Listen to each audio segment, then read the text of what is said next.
Nous allons évoquer dans ce chapitre la notion de transformation chimique. Il s'agit de reprendre certains points déjà abordés au collège et d'en préciser d'autres, d'en préciser des nouveaux.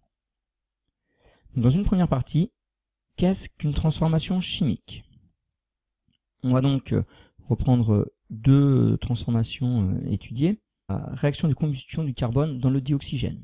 On va donc peser l'ensemble carbone plus tout le support qui permet de le maintenir avant la transformation. On obtient une masse de 21,59 grammes. Et donc on va introduire ce morceau de carbone incandescent dans un bocal qui contient du dioxygène. On observe donc ici la combustion de ce morceau, du morceau de charbon, donc du carbone, dans le dioxygène. Et pour essayer de mettre en évidence les produits de la transformation, on va utiliser ici de l'eau de chaux.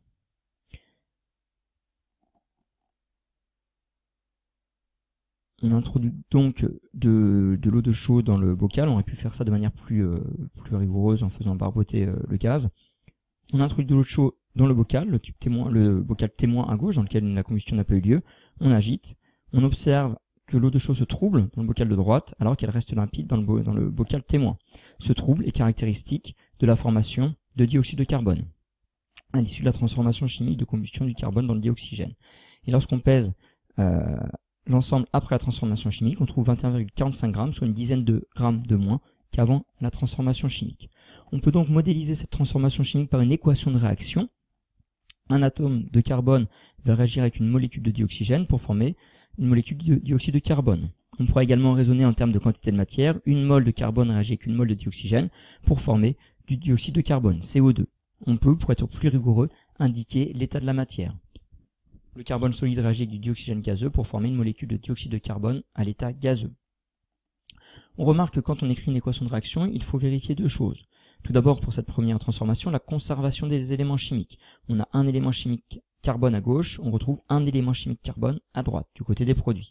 Du côté des réactifs, une molécule de dioxygène, donc deux éléments oxygène du côté des réactifs, et on retrouve bien ces deux éléments chimiques oxygène du côté des produits. Il doit y avoir conservation des éléments chimiques, autant d'atomes de chaque élément chimique du côté des réactifs et des produits. Au cours d'une transformation chimique, les éléments chimiques ne disparaissent pas, ne se créent pas, mais ils se transforment. Deuxième illustration possible.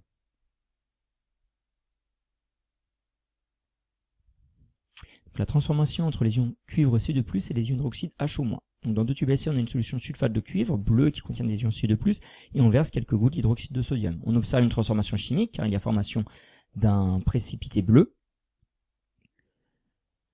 Deuxième tube essai, on va introduire de l'eau distillée en tant que témoin. Et donc on observe ici que ce n'est pas l'eau qui est responsable de la transformation, mais bien les ions hydroxydes présents dans la solution d'hydroxyde de sodium.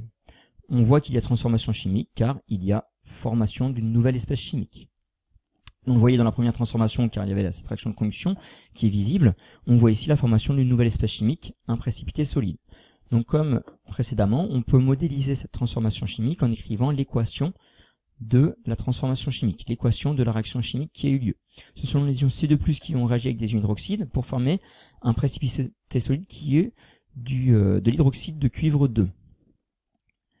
Donc, il se forme cette espèce chimique constituée d'un élément cuivre et de deux éléments oxygène, deux éléments hydrogène, 2 fois hydroxyde. Pour assurer la conservation des éléments chimiques, mais aussi des charges électriques, on va utiliser les coefficients stoichiométriques qu'on va placer devant chacun des réactifs et éventuellement devant chacun des produits. Donc, un ion C2+ va réagir avec deux ions hydroxyde pour former cet hydroxyde de cuivre 2, constitué d'un élément cuivre, de deux éléments oxygène et de deux éléments hydrogène. OH entre parenthèses avec le 2 en indice derrière, signifie qu'il y a 2 fois O et 2 fois H, ou 2 fois OH. Une équation de réaction doit donc rendre compte de la conservation des éléments chimiques, mais aussi des charges électriques.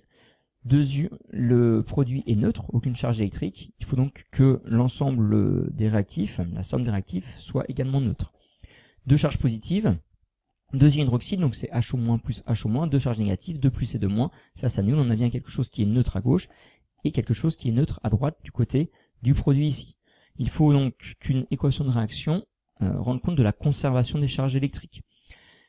Si l'ensemble des produits est électriquement neutre, l'ensemble des produits devrait être également électriquement neutre. Si l'ensemble des réactifs est neutre, l'ensemble des produits devrait être neutre. Si l'ensemble des réactifs possède 2 charges positives, il faudra que l'ensemble des produits possède également 2 charges positives. On va donc pouvoir noter la synthèse. Donc petit 2, description d'un système chimique. Un système chimique, par définition, c'est un mélange d'espèces chimiques. On décrit l'état d'un système chimique en précisant à chaque fois la nature et la quantité de matière des espèces présentes. S'agit-il d'ion C2+, de carbone, de dioxygène, et quelle est la quantité de matière présente? Ce sera très important dans la deuxième partie de ce chapitre. On précise également, pour être plus précis et rigoureux, l'état physique des différentes espèces chimiques présentes. S'il s'agit d'un solide, on met un petit S en indice, entre parenthèses, liquide L, gazeux G, ou en solution aqueuse, AQ. Et enfin, on précisera la température et la pression, puisqu'en fonction de la température et de la pression, l'état physique des espèces chimiques peut différer. Vous pouvez noter ça avant, donc cliquez sur pause avant de passer à la suite. Petit 3, évolution d'un système chimique. Si la composition d'un système chimique à l'état final est différente de celle à l'état initial, alors il y a eu transformation chimique. C'est-à-dire qu'il y a des espèces chimiques qui vont disparaître, d'autres qui vont se former.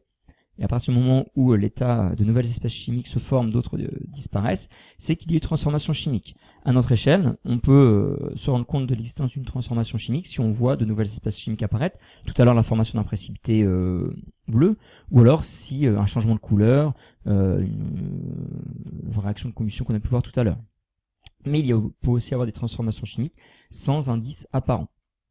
Donc on définira l'état initial avec les espèces chimiques présentes, l'état final avec les espèces chimiques formées et les espèces chimiques restantes.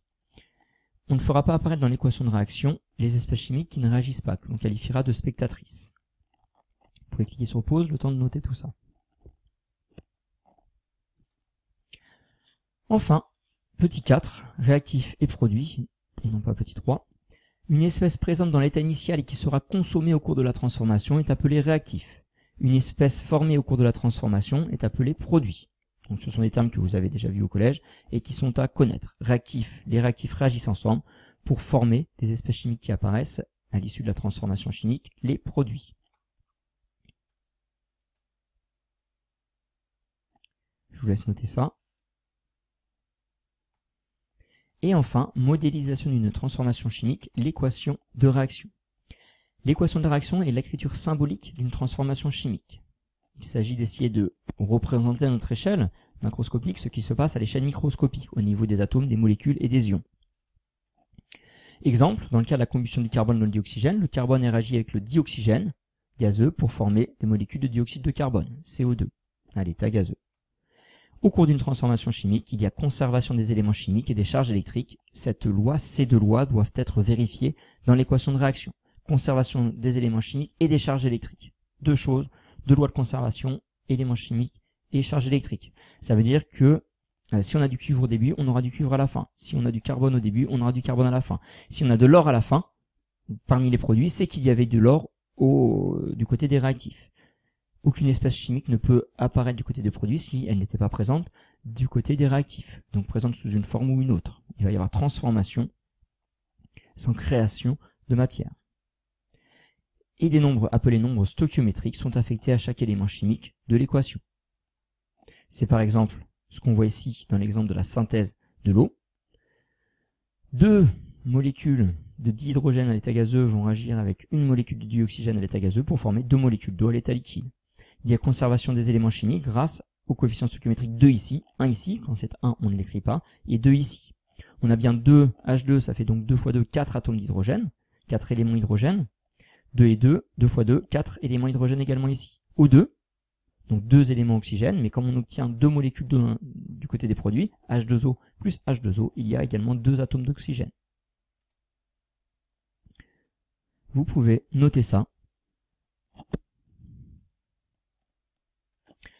Enfin, après avoir donc répondu à noté ce cours, vous pouvez répondre au questionnaire dont le lien vous a été donné sur Edmodo.